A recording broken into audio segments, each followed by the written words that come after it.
I think it's talk about the future of baseball. Yeah, the future literally in terms of the futures game was Sunday night, while some real games were actually going on still, but or Sunday afternoon. Um, futures games or whatever you can. It's the top minor league players in both leagues facing off, kind of the minor league all-star game in a way.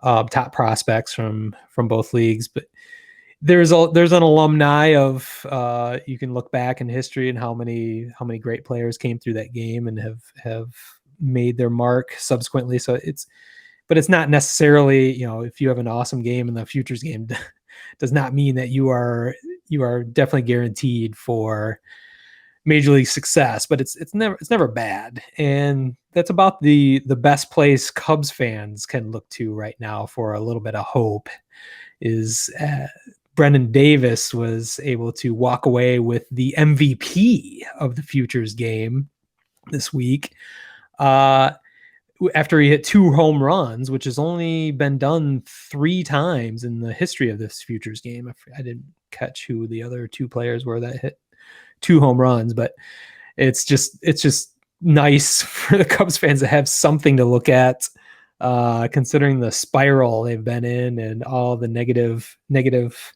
publicity and negative stories surrounding the Cubs over the last 2 weeks. It couldn't have been better timing for Brennan Davis to step up and have a massive game.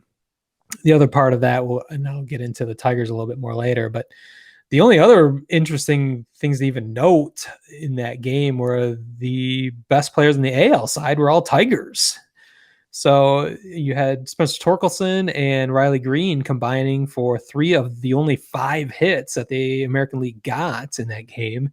They scored 2 of the 3 runs.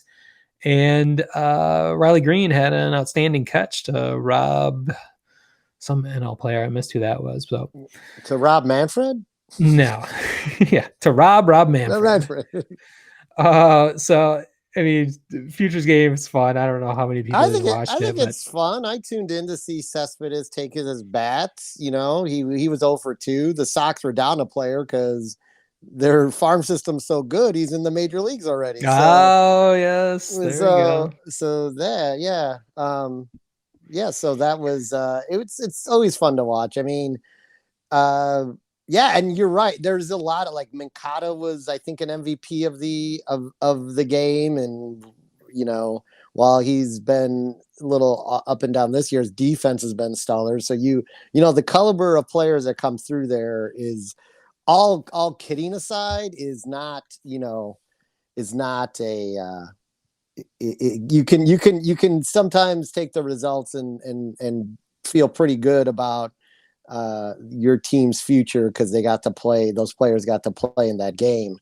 I mean, I'm just gonna say when I was talking the accolades of the White Sox, young Tellen, I'm just gonna tell you congratulations on winning the maybe trophy, as you told me many a time. So hoist that high, Ryan. Hoist maybe big question mark. I like it. Big question mark trophy, as you told me over and over again. So congratulations. Can I make a graphic for that?